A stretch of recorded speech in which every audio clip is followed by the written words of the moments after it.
Congratulations! You decided to learn more about DNS security. My name is Andreas Taudte. I'm the CEO of the Honest Consulting GmbH.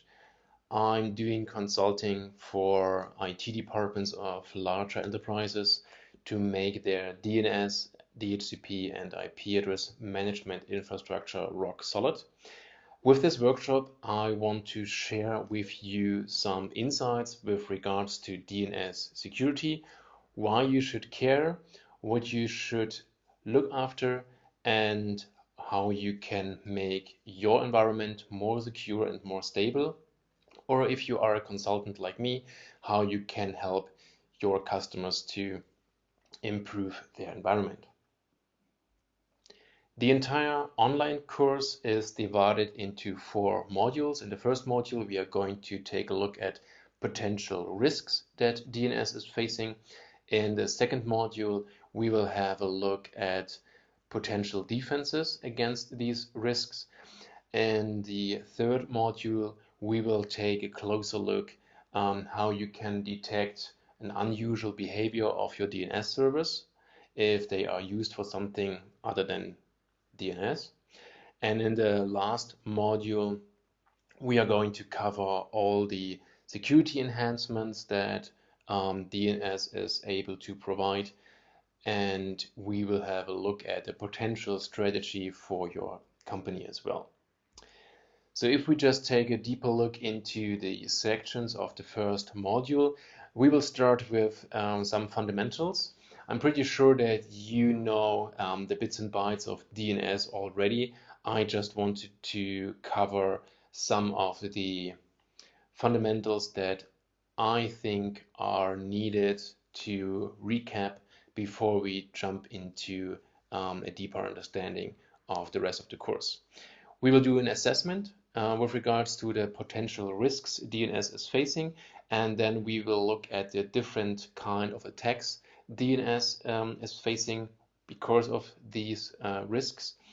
And we are going to have a look at potential sectors that can be used to divide the DNS infrastructure of a company into various sectors to make security more easy to handle, because not every DNS server needs exactly the same amount of security and handholding. It really depends on what the box is doing and where it is located. And the next module, we will have a look at potential defenses against denial of service attacks and cache poisoning attacks. And we will also have a quick look at DNS at rest.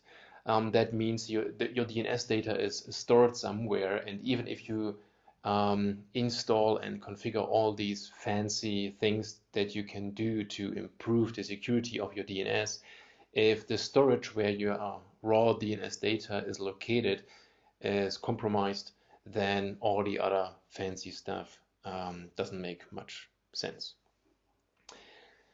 The third module is divided into 2 sections where we will have a look at how we can detect DNS attacks against our infrastructure and how we can detect the usage of malware within our infrastructure. So the first topic is more related to somebody trying to bring our DNS servers down.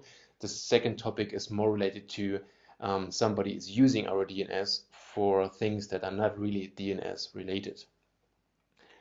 And in the last module, as I already mentioned, we will have a closer look at the enhancements that were done in the last couple of years or even decades to make this more than 30-year-old protocol more robust.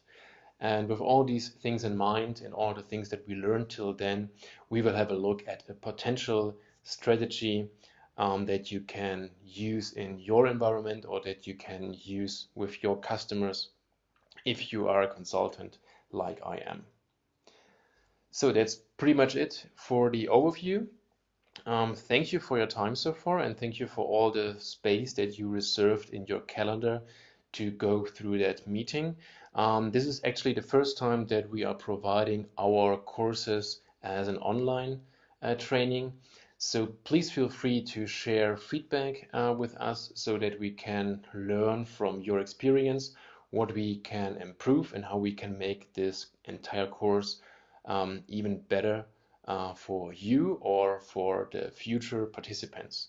So with that, good luck and happy learning.